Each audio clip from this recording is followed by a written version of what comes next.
Welcome back to Queen Convos. It's your girl Melissa, and I'm so glad that you have chosen to tune in today. I'm ready. Are you ready?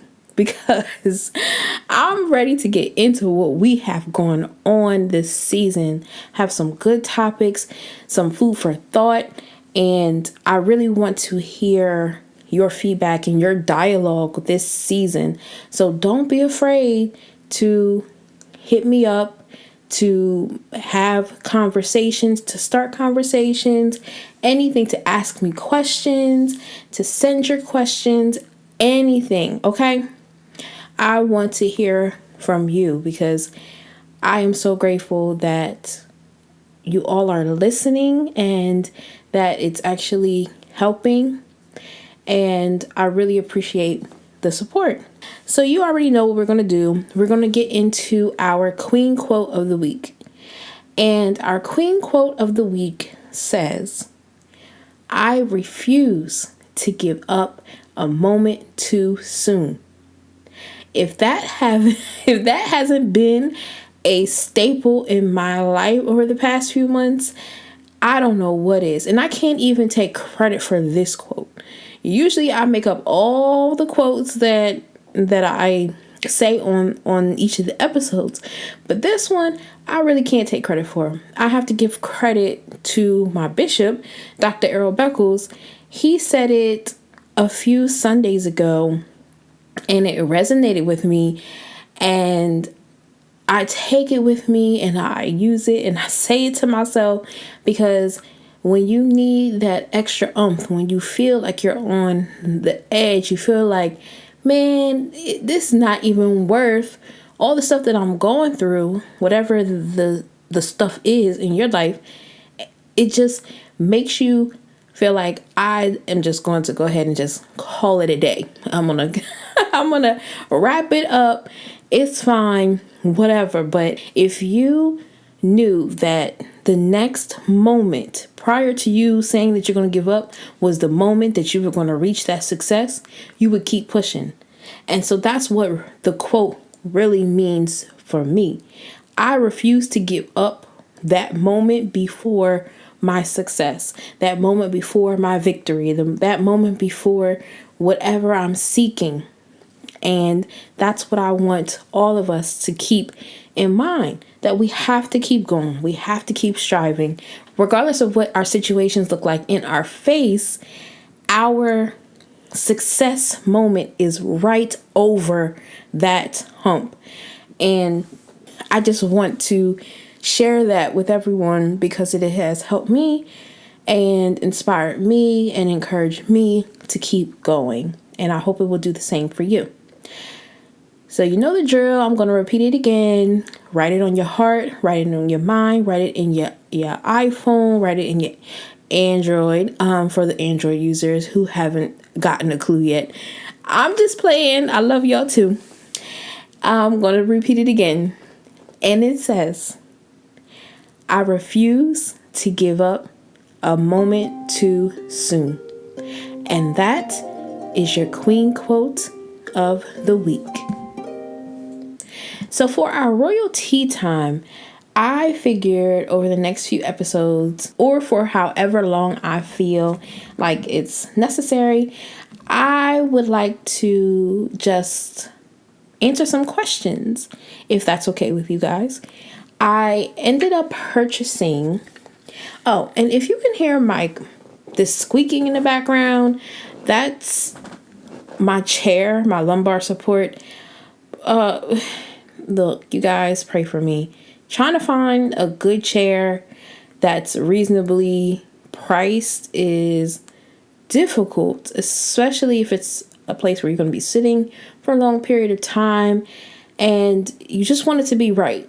So you guys just pray for me that I find a good chair that's comfortable, that doesn't really make noise, and it's reasonably priced.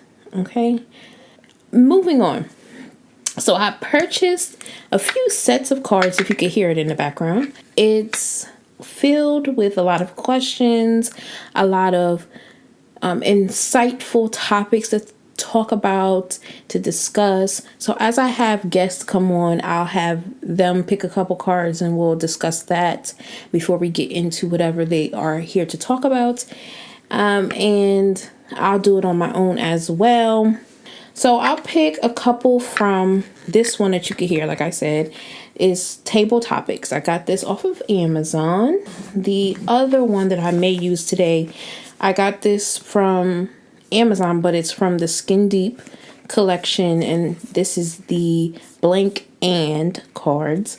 This is the Strangers edition. They have a lot of different editions. I actually found this because I was watching the Megan Brooks and B. Simone podcast, Know For Sure podcast, and they were using these cards, and I thought it was very interesting. So shout out to them for the inspiration to get these specific cards. So I might pull some from there as well. All right, opening cards, and I'm just picking random. Like I haven't chosen any in advance. So I'm just going to go ahead and see what it is. And I don't know what it is beforehand. Okay.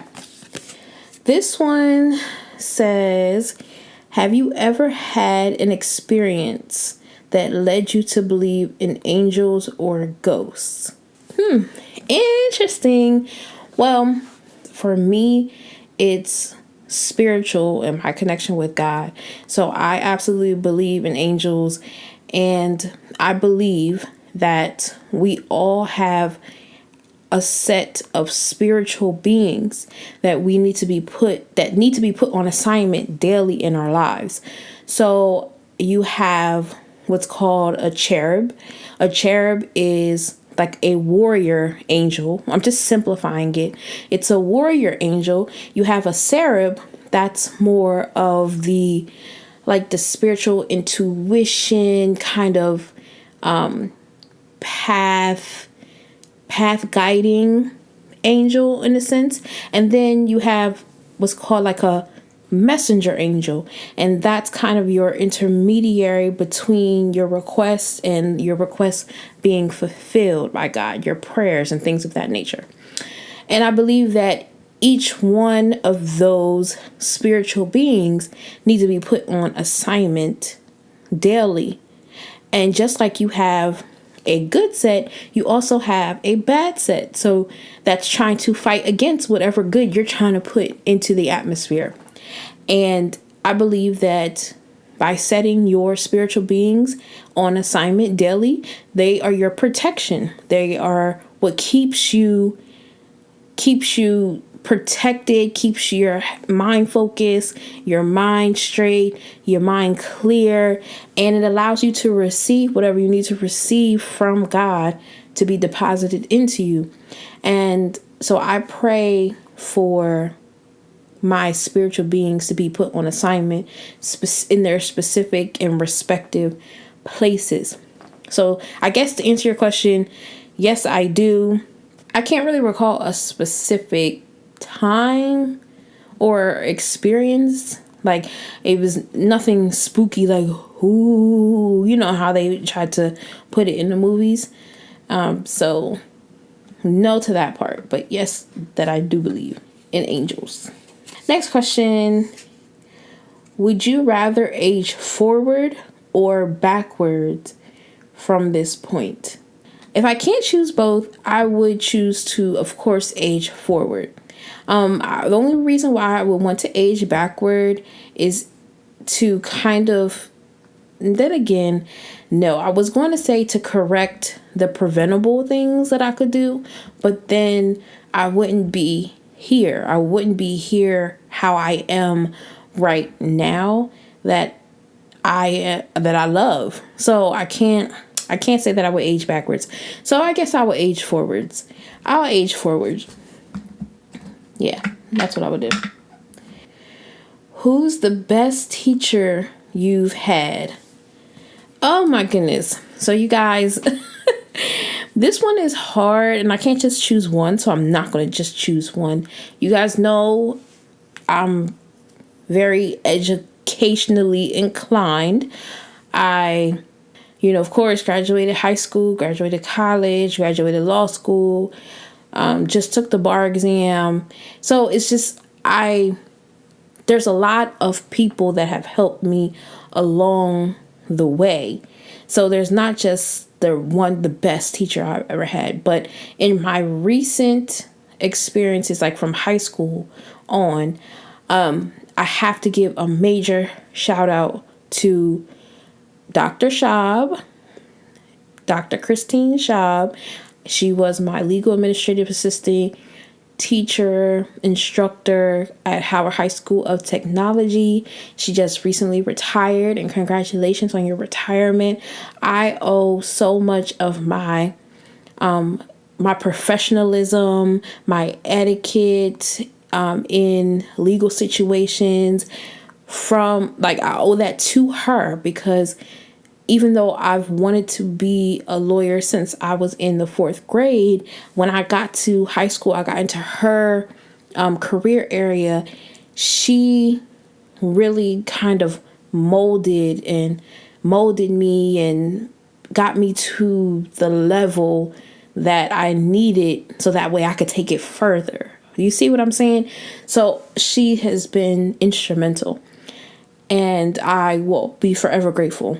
The second professor or instructor that I would have to say was the best, she was a coordinator at Howard High School of Technology. Of course, we know we're talking about Miss Lori Hayes, Mama Hayes. There's no words. She's a boss in her own right. She taught me about really honing in on my leadership abilities, my leadership qualifications. She was throwing me in everything, man.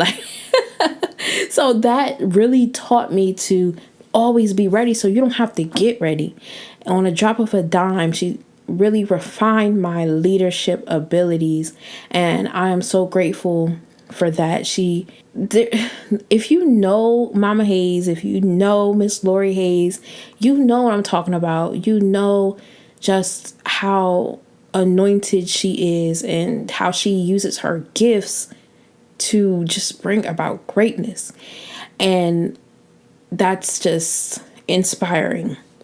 So I'm just going to narrow it down to those two black women of God that have just been instrumental. And I've had a lot of great teachers. I've been blessed to have a lot of great teachers in my lifetime. So shout out to all the teachers who have ever taught me, because I can't really say I had a bad experience or bad educational experience with any teacher, professor. So they're all great in my book.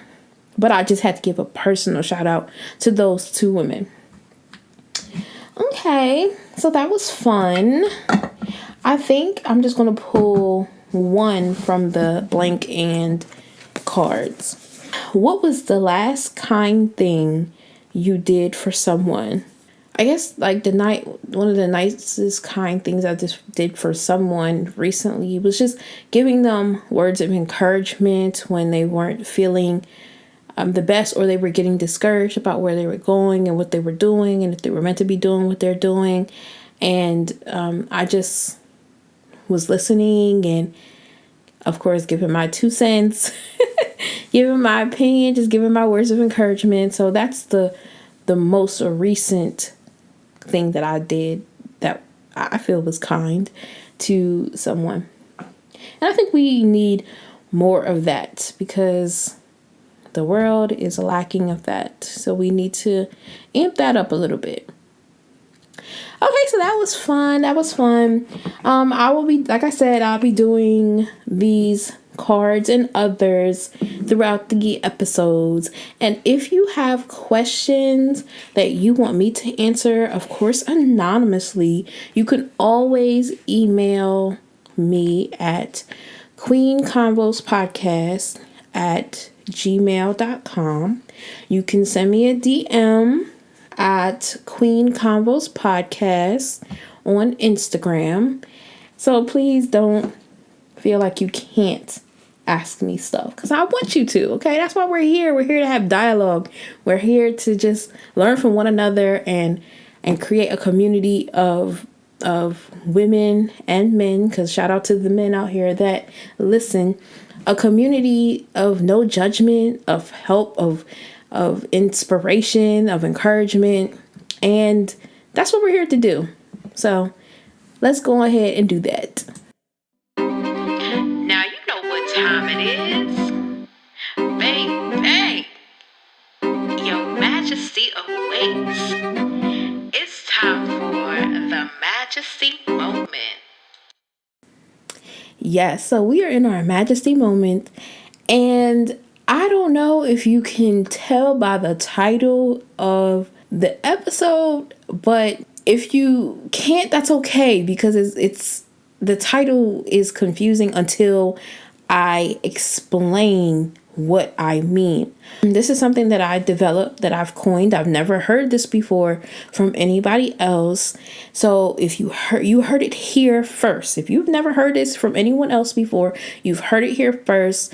How I explain it and everything like that. I'm just putting that out there because this happened this concept came together while my husband and I were having a conversation, and we were just talking as we always do. We always have beautiful conversations of insight, growth, development, things like that. So we were having this, and we were having this conversation, and I can't even remember the whole gist of what we were talking about before. It started as a joke, but then I started to really speak more and more and more about it, and just start developing this concept. When it comes to relationships, you have to ask yourself, are you a renter or a leaser? Are you someone who's focused on investment properties? Or are you focused on building your forever home? Let's start with the person who is a renter. So in relationships, a person who is a renter, they are the person who likes to have a definite end, a start date and an end date to their relationships. They like to know, hey, I'm starting here. We're only going to go for about a month, and that's that. Or I am going to be with you in January, cut you off before Valentine's Day. Those are the renters. Those are the people who know, hey, this is not going to be for long term, or even if it is a long term, let's just say, hey, I want to be with you for a year. And after that, hey, we can go our separate ways, because I don't want to deal with anything other than that. It could be for a term of years. It could be for a month. It could be for a couple of weeks. Those are the renters. They are okay with having a commitment as long as they know the commitment is going to expire. So that's the renter. Okay, that's your renters. It's similar to anyone who has ever leased an apartment, anyone who lives in an apartment now, lives in a home now that you are renting. You know that your lease has a start date and it has an end date, and that's it. You can choose to renew if they allow you to renew, but for the most part, it's the start date and end date, boom, you over. And then you can go to the next apartment, or you can go to the next home that you're renting. That's the agreement. That's the understanding. Now, let's go to the people who like to dibble in investment properties. So if you think about the people who have investment properties, right? They have a home somewhere else. They don't live in the home that they're using for investment properties, or they may, but they have an understanding that this home is going to be used just to generate income, to generate benefits, to generate something other than my permanent residence, right? For those people in relationships, those are the people who They either have somebody else that they want to be with or being with, or in their household, somebody that they are committed to, or not. I'm just trying to make a differentiation. But these are the people who would rather just have, your friends with benefits, your entanglements, your situationships. I am not committed to you, but I enjoy the benefits that I am receiving without the attachment of having to be with you all of the time. Yes, may have to come in here and I may have to, put a little paint on the walls, or I may have to fix the plumbing a little bit, or I may have to, put in some new amenities so I can continue to generate the income, so I can continue to generate the benefits that I'm receiving. But I have my permanent place of residence somewhere else. Before people start thinking, oh, so you're saying that this person has a side piece over here and then they got a main person over here. No, because your permanent place of residence could be within yourself. It could be by yourself, that you enjoy being by yourself, but you like to have different encounters or friends with benefits, those type of things. So it's really just coming from the mindset that the people that you are dealing with are not permanent. You are enjoying the benefits you are receiving from them, but to be in some type of commitment or committed relationship, like the person who leases the home, that's like, no, you're not trying to do that, because you're not trying to stay there with them the entire time. And at least you're staying in that house for the entire time. For investment properties, yeah, you purchased the home, and you like the benefits that it's going to give you as time goes on based on what you put into it. But to call that your home where you lay your head at night, that's really not the purpose of that relationship. Hopefully that makes sense. If it doesn't make sense, please let me know in the comments. Let me know in whatever way you want to communicate with me, so I can clear it up a little bit.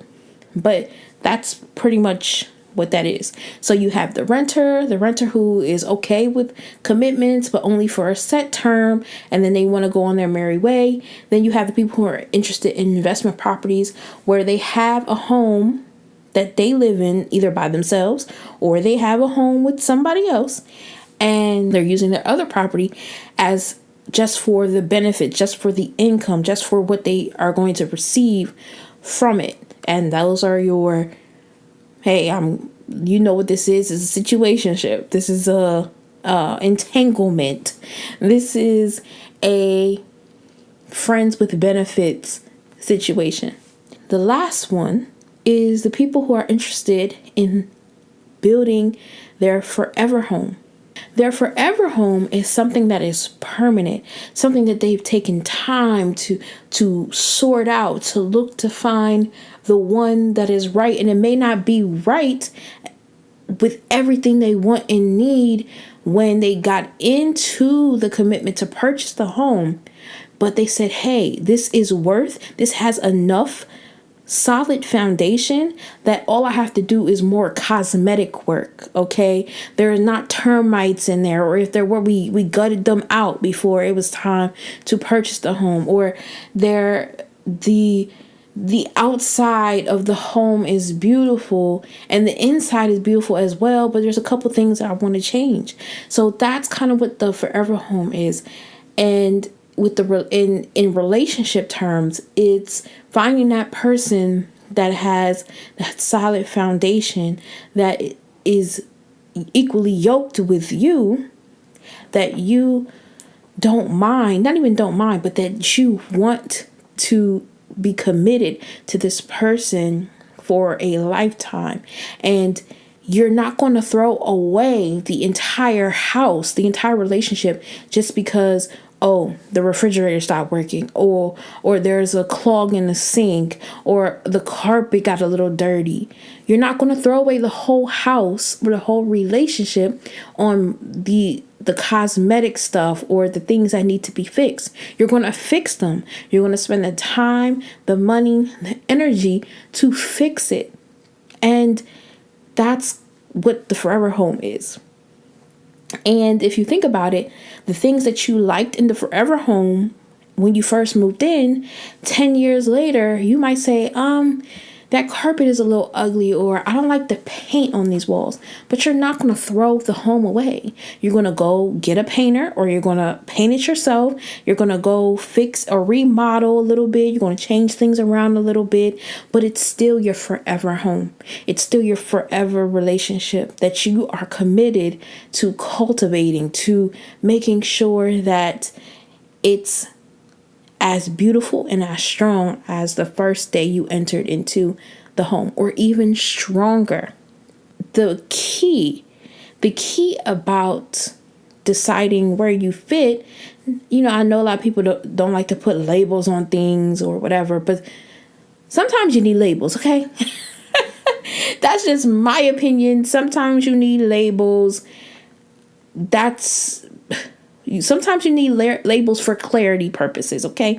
Clarifying. In deciding where you think you fit, the key is being honest with yourself, because I'm not going to sit here and tell you that any one of the three are wrong. That's not my place. You have to see what's right for you. After you decide which one you fit in, you have to make sure that you are communicating that preference to someone else, to the person that you or people you are dealing with, because you have to give those people the option to say, hey, I actually like that. I want to be in that. I want to do that. That's right for me as well. Or to say, nah, that's not what I want. You want a forever home. I'm just trying to lease. I'm not trying to do that. Or you want investment properties, but I want I want a forever home. I don't want to deal with the hassle of the investment properties. I want to create building something and keeping it maintained. So that's pretty much the gist of this concept that I came up with. Let me know in the comments, what do you think your preference is? Are you a renter or a leaser? Are you someone who is in that investment property stage, or are you in your forever home? Which one resonates with you the most? Let me know, because I'm interested in what you guys are thinking out there. Oh, well, this was a lot today, wasn't it? I thank you so much for tuning in, for listening, for keeping me going by listening, and I appreciate it so much. I'm grateful for every listener. I'm gonna get out of here. It's your girl Melissa, and remember to adjust your crown, walk in your purpose, and always remember who you are. Catch you later. Hey, you guys, it's your girl Melissa, host of Queen Convos, Life Goals for the Queen in You. Thank you so much for listening. If you like what you heard today, please feel free. And matter of fact, go ahead and do your girl a favor and like, comment, subscribe. And if you're listening on Apple Podcasts, please go ahead and rate and review. I love you guys so much for listening, and I will see you later.